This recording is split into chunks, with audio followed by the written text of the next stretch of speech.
6 tips to take your karate to the next level. So whether you're a beginner, intermediate, or even advanced, I'm gonna give you 6 tips here that you can take away and make improvements to your karate. This of course applies outside of karate as well. So whether you're doing a different martial art, you can also take these ideas and implement them and see a difference in your overall performance. So the first tip, before we've even begun, we need to find the right dojo or the right gym.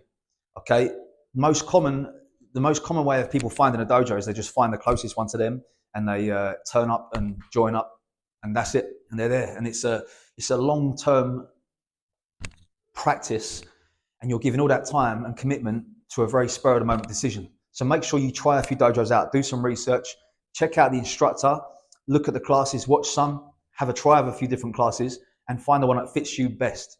Not all dojos are the same, and not all dojos have the same focus. Some will be more competition focused, some will have a more of a traditional, or some will have a more sort of self-defense angle with it. So make sure you know what you want out of the karate, and make sure you choose the dojo that suits your needs best.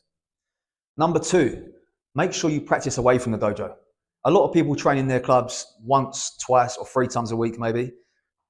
We want to really be adding to that, and I'm not talking about doing full-on 1-hour sessions outside of the dojo. You can do 10, 15 minutes here and there through the week consistently. It's going to really boost your karate, and your progress is going to really accelerate. So don't just leave it to that 1 hour a week. You will find that the karate becomes a lot easier, your progress will go a lot smoother, and you'll enjoy karate a lot more if you put a little bit more time into it. So find a little bit of time outside, do some stretching, do some practice through some techniques you've been doing in the classes. Anything, even practice that's not physical, maybe mental practice where you're reading some bits about it. Things away from the dojo to supplement your dojo training is going to really accelerate your progress. My third tip for this video is going to be a little bit what we just touched on before on number 2, but use online resources. You have YouTube here, you've got different social media platforms where you've got a lot of content that you can take ideas from. You can also learn from books. There are a lot of books out there that basically go through the beginning to black belt level in karate with techniques and stuff like this. But YouTube, of course, this channel, there's a lot of videos you can check out to see how you can progress your karate with mobility, various different things, technique, different ideas. And some of it's not going to be exactly the same as you do in your dojo. And your instructor may have different ideas, but it doesn't mean that one's right and one's wrong. It's just getting different ideas, different kind of influences from different areas, and it's going to only grow your karate.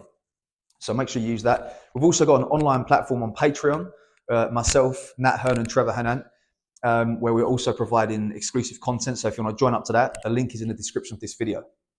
Number 4, this is one that people struggle with a lot. Try to learn the names of the techniques. And I'm going to give you a tip on how to do that really. Most of the techniques are named with 2 words. The first word is kind of the direction of the technique, and then the second word is the kind of technique. So for example, geri, mae geri, front kick, mawashi geri, round or turning kick, yoko geri, side kick. So the first word determines the direction, and the second word determines the kind of the type of technique it is. So then if we take that same idea, we have mawashi geri for a turning kick, we have mawashi empi for a turning elbow strike, agi uki like a rising defense, and then agi empi as a rising elbow strike. So once you understand the types of techniques, zuki, uki, geri, empi, uchi for striking, and then you have the directions before, it becomes a lot easier to kind of put the words together. Karate is obviously a physical martial art. So being fitter, stronger, more flexible is going to help. So add strength, mobility, and cardio work to your karate training, and that's going to see some rapid improvement as well. Okay, most of the problems that I see with people when they're asking me how can they improve this or that within the dojo or even here online in the comments, the problem is most often solved through some kind of physical fitness answer, to be honest. I mean, there's obviously technical answers as well, but a lot of the time, if people improve their mobility and their strength, they're going to improve their technique. And my final point for today's video is to ask questions. Always ask. Don't just take what you're told as the absolute truth. It's important to ask if you don't understand what is going on, and important to ask to understand. Because if a technique is being shown that you don't quite know why it's being done and it's just being told without an explanation, ask why. I like questions in my classes. I like people to ask me questions, or here on YouTube as well.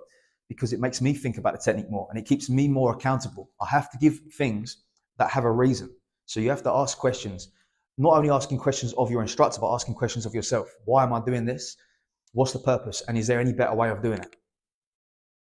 Okay, so there's 6 tips there. Hopefully you've picked out something there that's good for you. If you have any tips to add to this, drop them in the comments below. If you're not already subscribed, please do that, and also click on the notifications so you are notified when I make new videos. Otherwise, I'll see you in the next video.